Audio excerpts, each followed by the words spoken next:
Hello everyone, how are you doing? This is MD Tech here with another quick tutorial. In today's tutorial, I'm going to show you how to stop or prevent Google Chrome from blocking downloads. So this should hopefully be a pretty straightforward process here, guys. And without further ado, let's go ahead and jump straight into it.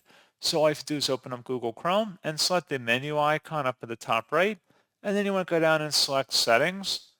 Now on the left side, you want to select where it says Privacy and Security. And then on the right side, go underneath Privacy and Security and select the Security button.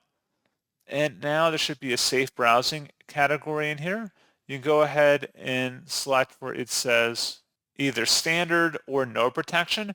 Now that's not advisable for different reasons to go to no protection, but if for some reason enhanced protection was turned on, you may want to switch to standard protection. And that's, again, the first thing I recommend trying there. And then that's pretty much it. This is really the main setting in terms of adjusting downloads in here.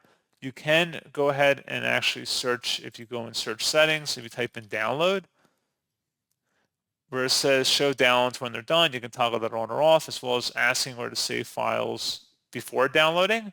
If you went back into privacy and security on the left side and then went underneath site settings now, underneath additional permissions, if you just selected or expanded that, versus automatic downloads, you can select that. So if you don't want websites to automatically download multiple files at once, you can select that second option. However, if Chrome is blocking a lot of downloads, let's say you're downloading 30 things at a time, you may want to switch to sites can automatically download multiple files here.